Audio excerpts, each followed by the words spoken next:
Salut à tous et à toutes. Aujourd'hui va se jouer à 16 heures États-Unis-Pays-Bas et à 20 heures Argentine-Australie pour les huitièmes de finale. Alors le Pays-Bas, je pense qu'ils vont se qualifier face aux États-Unis et l'Argentine, grand favori de ce match. Il n'y a pas photo face à l'Australie, sans vouloir bien sûr dénigrer. Donc je pense qu'en quart de finale, on aura un Pays-Bas-Argentine. Alors, le Pays-Bas-États-Unis, ces deux équipes se sont déjà affrontées deux fois dans toute l'histoire. C'était lors d'un match amical. C'était deux matchs amicaux. Mais ils se sont jamais affrontés dans une compétition. Alors, la première fois, c'était le 3 mars 2010. C'était aux Pays-Bas où les Néerlandais se sont imposés 2 buts à 1. Et la dernière fois, c'était le 5 juin 2015, où les Néerlandais se sont inclinés chez eux 4 buts à 3 face à cette équipe américaine. Donc, les, euh, les États-Unis qui sont 16e du classement FIFA. Alors, bon, il y a très peu de gens qui le savent, mais la meilleure Coupe du Monde que les États-Unis ont pu faire, c'était en 1950, où les États-Unis ont terminé troisième de la Coupe du Monde. Bon, ça remonte il y a très très longtemps. Mais ensuite, bon, ah, non, c'était en 1930, pardon, je me suis trompé, en 1930, où les États-Unis terminent troisième de la Coupe du Monde. Ensuite, bon, en 1934, ils ont été jusqu'en huitième de finale. Ensuite, en 1950, malgré qu'ils aient battu 1-0 l'Angleterre, ça a été un exploit, ils n'ont pas passé la poule. Après, de 1950 jusqu'en 1994, ils ont joué aucune Coupe du Monde. Et après, bon, en 1994, c'était eux le pays hôte. Ils ont été jusqu'en huitième de finale. Et à partir de 1994, je trouve que cette équipe des États-Unis ont réussi à être plus réguliers. Parce qu'en 1998, le premier.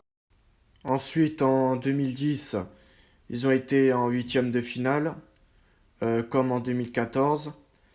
Après, lors de la dernière Coupe du Monde en 2018 en Russie, ils n'ont pas été qualifiés. Mais là, cette année, ils sont de retour. Bon, ils ont loupé qu'une seule Coupe du Monde. Mais sinon, ces dernières années, les États-Unis, c'est plutôt une équipe régulière. Je m'en souviens, les années de Landon Donovan, de Freddy Adu, Carlos Bocanegra aussi. C'est ces joueurs qui avaient quand même du talent. Freddy Adu, je m'en souviens, il a joué un moment au Benfica. Et Landon Donovan, il a joué un moment en Allemagne au Bayer Leverkusen. Mais en tout cas, c'était un grand joueur au LA Galaxy, je m'en souviens, quand il y a eu aussi David Beckham dans l'équipe de Los Angeles Galaxy. Donc voilà, c'est les États-Unis. C'est pas un pays quand même à sous-estimer au foot, même si c'est pas leur sport national. Mais le foot commence à gagner de plus en plus de terrain aux États-Unis et les gens commencent à aimer de plus en plus. Les États-Unis qui est 16e du classement FIFA. Et du côté hollandais, bah, les Hollandais sont 8e du classement FIFA. Les Hollandais qui ont été trois fois finalistes de la Coupe du Monde en 1974, 1978 et bien sûr en 2010, je m'en rappelle très bien, où ils s'inclinent 1-0 face à l'Espagne d'un but d'André Iniesta. Je m'en souviens de cette finale. Est-ce que les Hollandais arriveront à aller encore une fois en finale.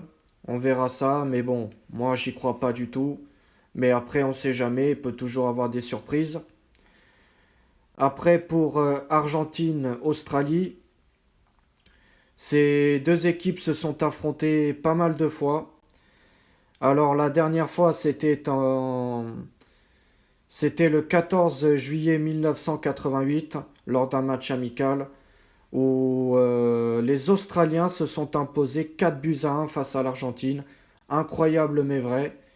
C'est dans l'historique. Alors, je vous avoue que bon, j'ai fait mes recherches, mais voir l'Australie battre l'Argentine 4 buts à 1 en 1988 quand même, alors qu'à cette époque-là, l'Argentine c'était un monstre, c'était vraiment une équipe, l'une des équipes, on va dire, imbattables à l'époque, où c'était vraiment une équipe de dingue.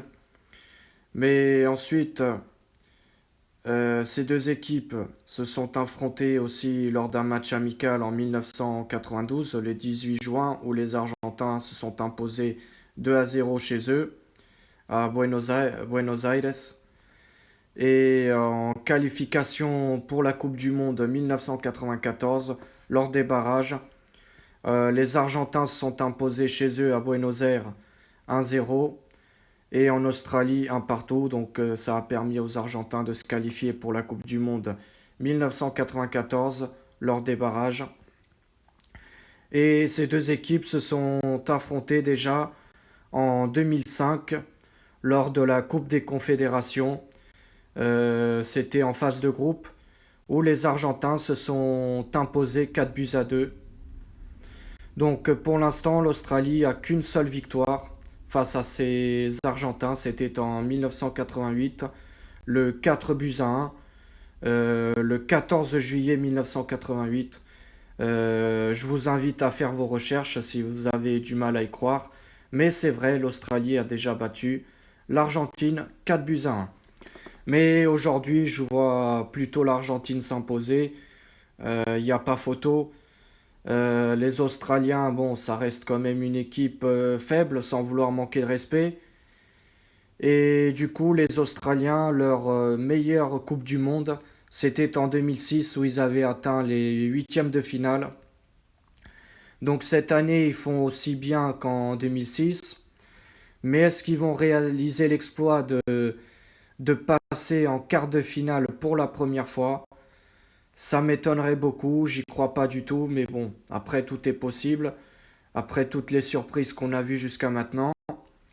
Les Australiens qui sont 39e du classement FIFA, et du côté argentin, et ben, l'Argentine pour l'instant qui est troisième du classement FIFA. L'Argentine qui a gagné deux fois la Coupe du Monde.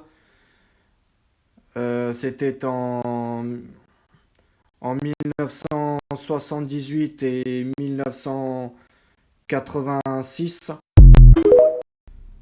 Lors de la dernière Coupe du Monde remportée par l'Argentine en 1986, il y a eu un énorme scandale lors des quarts de finale où Diego Maradona qualifie ses coéquipiers face à l'Angleterre en marquant le but de la victoire de la main. On l'a même surnommé la main de Dieu.